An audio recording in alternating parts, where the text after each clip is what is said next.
Hello friends, कैसे हैं आप सब। आशा करते हैं आप सब अच्छे होंगे। अपनी डेली करंट अफेयर सीरीज़ को आगे बढ़ाते हैं। आज हम 15, 16 और 17 दिसंबर के कुछ महत्वपूर्ण पॉइंट हैं उन पर चर्चा करते हैं, जो परीक्षा की दृष्टि से बहुत ही महत्वपूर्ण पॉइंट हैं। अभी हाल ही में बिहार बीपीएससी की अभी परीक्षा हुई है, उसमें इन्हीं पॉइंटों से 17 ऐसे पॉइंट हैं जो हूबहू करंट अफेयर के पॉइंट ऑफ व्यू से पूछे गए थे।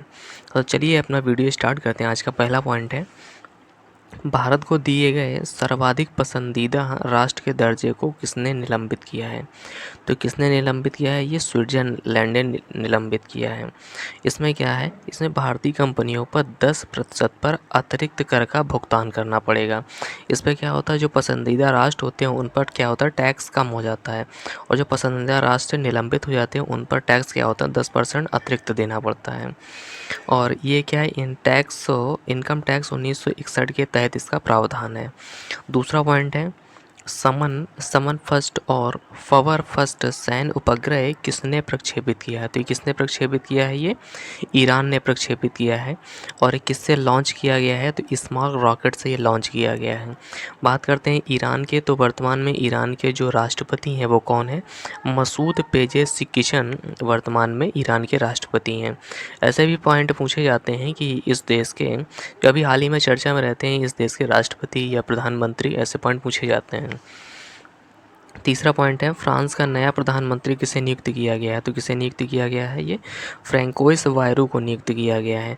और फ्रांस की बात करें तो पावर किसके हाथ में रहती है, तो राष्ट्रपति के हाथ में रहती है। इमैनुअल मैक्रोन के खिलाफ अविश्वास प्रस्ताव ये पास हो गया है। और कार्यवाहक, फ्रांस के 3 महीने के लिए कार्यवाहक जो प्रधानमंत्री नियुक्त किए गए हैं वो किसे नियुक्त किया गया था, और मिशेल बर्नियर को नियुक्त किया गया है। बात करते हैं नेटुम्बा नेटुम्बा नदी नादेतुबा को नामीबिया की पहली महिला राष्ट्रपति ये बनी है। चौथा पॉइंट है चौथा पॉइंट है, न्यायाधीश को किस अनुच्छेद के तहत पद से हटाया जा सकता है। तो किस अनुच्छेद के तहत हटाया जा सकता है, तो अनुच्छेद 124 का चौथा है, अनुच्छेद 124 के 4 से न्यायाधीश को पद से हटाया जा सकता है। और उसका हटाने का आधार क्या होता है, तो अक्षमता और दुर्व्यवहार, ये 2 आधार होते हैं। बात करते हैं, अगर प्रस्ताव लोकसभा में अगर पास होता है तो वो 100 मेंबर ऑफ पार्लियामेंट होने चाहिए, राज्यसभा में अगर पास होता है तो 50 मेंबर ऑफ पार्लियामेंट पास होने चाहिए। किसके खिलाफ पद से हटाने की बात चल रही है, तो वो शेखर कुमार के साथ बात चल रही है। ये इलाहाबाद हाई कोर्ट के न्यायाधीश हैं। क्यों ऐसा हुआ है, तो इन्होंने सांप्रदायिक विद्वेष को भड़काने का वक्तव्य, ऐसा आरोप है कि इन्होंने वक्तव्य ऐसे दिए हैं जो भड़काऊ, एक तरीके के भाषण की बात की गई है। पांचवा पॉइंट है, उपराष्ट्रपति जगदीप धनखड़ ने भूविज्ञान संग्रहालय का उद्घाटन कहाँ किया है। तो ये कहाँ किया है, ग्वालियर एमपी में किया है। और यहीं पर जीवाजी सिंधिया प्रतिमा का अनावरण भी हुआ अभी कुछ दिन पहले। बात करते हैं संग्रहालय की, तो तीन से पॉइंट ऐसे हैं जो संग्रहालय बेस पे महत्वपूर्ण पॉइंट हैं। पहला पॉइंट है, संविधान संग्रहालय कहाँ घोषित किया गया है, तो ये सोनीपत हरियाणा में। और अंडरग्राउंड म्यूजियम की अगर बात करें तो ये कहाँ है, ये हुमायूं के मकबरा दिल्ली में है।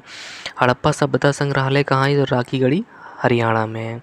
छठवां पॉइंट है, गृह मंत्री अमित शाह ने किस राज्य की पुलिस को प्रेसिडेंट कलर से सम्मानित किया है। तो ये किस राज्य की पुलिस को किया है, तो ये छत्तीसगढ़ की पुलिस को किया है। प्रेसिडेंट कलर की बात करें तो इसकी शुरुआत 1951 में इसकी शुरुआत होती है। और पहला प्रेसिडेंट कलर जो अवार्ड है वो किसे दिया गया है, तो इंडियन नेवी को दिया गया था। इसके टारगेट रखा गया है 31 दिसंबर 2026 तक छत्तीसगढ़ नक्सलवाद से मुक्त होगा, ये इसका टारगेट है। सातवां पॉइंट है, उड़ान योजना के तहत पहला उड़ान यात्री कैफ़े किस हवाई अड्डे पर प्रारंभ करने की घोषणा की गई है। तो ये नेताजी सुभाष चंद्र बोस इंटरनेशनल एयरपोर्ट में की गई है घोषणा। ये कहाँ है, कोलकाता में है। इसका शुभारंभ कहाँ हुआ, किसने किया है, तो ये भारतीय उड्डयन मंत्री जो सबसे युवा मंत्री हैं, राम मोहन नायडू। ये क्वेश्चन पूछा हुआ है कि सबसे युवा मंत्री कौन है, तो सबसे युवा मंत्री हैं राम मोहन नायडू। आठवां पॉइंट है, अंतर्देशीय जलमार्गों को बढ़ावा देने के लिए जलवाहक का अनावरण कहाँ किया गया है। तो ये कहाँ किया गया है, ये कोलकाता में किया गया है। और 3 शिप ऐसी हैं, इन त्रिशूल, पटना और होमी भाभा।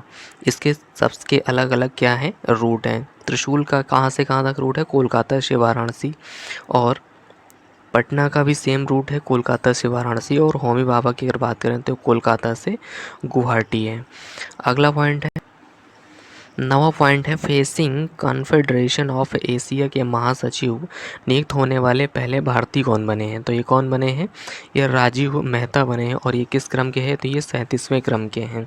फेसिंग कॉन्फेडरेशन की बात करें तो ये इसका किस खेल से संबंध है, तलवारबाजी से इसका संबंध है। और बहुत ही चर्चित महिला है कौन, भवानी देवी, के तलवारबाजी के क्षेत्र में परिपक्व हैं। 10वां पॉइंट है, त्रिपक्षीय वायु युद्ध अभ्यास डेजर्ट नाइट का आयोजन किसने किया है। तो ये कहाँ कहाँ हुआ, तो ये किसके किसके बीच हुआ है, तो भारत, फ्रांस और यूएई के बीच हुआ है। अब ये भी पूछा जाता है कि ये युद्ध अभ्यास कहाँ हुआ है, तो इसका आयोजन कहाँ किया गया, ये अरब सागर में हुआ है। और इसमें IL-78 विमान ने भाग लिया है। और IL-78 विमान इसका काम क्या है, तो ये हवा में रिफ्यूलिंग करने का काम करता है। बात करते हैं भारत और फ्रांस के बीच कौन कौन से सैन्य अभ्यास होते हैं, तो वरुण, शक्ति, गरुण, फिजिक्स, ये अभ्यास कहाँ होते हैं, ये भारत और फ्रांस के बीच होते हैं। 11वां पॉइंट है, भारत की पहली योग नीति का अनावरण करने वाला राज्य कौन है, वो ऋषिकेश अर्थात उत्तराखंड है। और 38वें नेशनल गेम्स का आयोजन कहाँ होगा, तो उत्तराखंड में होगा। फ्री एयर एम्बुलेंस सेवा कहाँ आयोजित की गई है, तो उत्तराखंड ऋषिकेश में ही। यूसीसी विधेयक लागू करने वाला पहला जो स्टेट है वो कौन है, वो उत्तराखंड है। और लागू करने वाले अगर बात करें राज्य कौन, तो वो गोवा है। 12वां पॉइंट है, ट्रांस पैसिफिक पार्टनरशिप में शामिल होने वाला पहला यूरोपीय देश वो कौन है, ब्रिटेन है। ब्रिटेन की बात करते हैं, प्रधानमंत्री कौन है, तो कीर स्टारमर ब्रिटेन के प्रधानमंत्री हैं। 13वां पॉइंट है, रक्षा मंत्रालय ने 12 Su-30 MKI विमानों के लिए किसके साथ 13,500 करोड़ का समझौता किया है। तो ये किसके साथ किया है, ये हाल कंपनी के साथ किया है। हाल इसका फुल फॉर्म क्या है, हिंदुस्तान एरोनॉटिक्स लिमिटेड। अभी हाल ही में ये जल्दी 14वीं महारत्न कंपनी बनी, इसलिए ये इंपॉर्टेंट पॉइंट है। और 12 Su-30 MKI विमान की बात करें तो ये रूसी मूल का विमान है। और इसका निर्माण कहाँ, महाराष्ट्र के नासिक में इसका निर्माण किया जाएगा। 14वां पॉइंट है, हाल ही में नई दिल्ली में किसने अपना दूतावास खोला है। तो ये नया दूतावास खोला है नई दिल्ली में, तो किसने खोला है, मालदोवा ने खोला है। और ये मालदोवा किस द्वीप पर है, ये तो ये बाल्कन प्रायद्वीप पर है। मालदोवा की राजधानी की बात करें तो चिसिनाउ इसकी राजधानी है। 15वां पॉइंट है, देश का पहला मधुमेह बायो बैंक कहाँ लॉन्च हुआ है, तो ये कहाँ लॉन्च हुआ है, चेन्नई तमिलनाडु में लॉन्च किया गया है। चेन्नई को हम लोग भारत की मेडिकल सिटी कहते हैं। 16वां पॉइंट है, हाल ही में दिवंगत जाकिर हुसैन का संबंध किस संगीत वाद्य से है। तो ये तबला वादक हैं, कौन है ये, तबला वादक है। और इनका भी हाल ही में निधन हुआ है। तो ये निधन कहाँ हुआ है, सैन फ्रांसिस्को में इनका निधन हुआ है। और जाकिर हुसैन को 3 बार ग्रैमी अवार्ड से सम्मानित किया जा चुका है। और 2023 में पद्म विभूषण पुरस्कार से सम्मानित किया गया है। 2002 में इनको पद्म भूषण से सम्मानित किया गया है। 1988 में इनको पद्मश्री से सम्मानित किया गया है। और जाकिर हुसैन के पिताजी की अगर बात करें तो इनके पिताजी कौन है, अल्लाह रखा इनके पिताजी, बहुत चर्चित व्यक्ति थे ये। यामिनी कृष्णमूर्ति की बात करें तो किस वाद्य यंत्र से संबंधित है, नृत्य से संबंधित है, भरतनाट्यम और कुचिपुड़ी से। राम नारायण की बात करें तो ये सारंगी वादक हैं। राजीव तारानाथ की बात करें तो ये सरोद वादक हैं। डियर फ्रेंड्स, आज के लिए इतना ही। पिछले 1-2 दिन से हम वीडियो नहीं बना पाए थे, इसलिए हमने एक साथ ही आपको 15, 16 और 17 तीनों दिनों का कंटेंट एक ही साथ आपको बना दिया, जिससे आपका एक भी दिन का एक भी पॉइंट छूट ना पाए। डियर फ्रेंड्स, अगर वीडियो आपको अच्छा लगे तो हमारे चैनल को सब्सक्राइब करें और बेल आइकन को प्रेस करें। Thank you.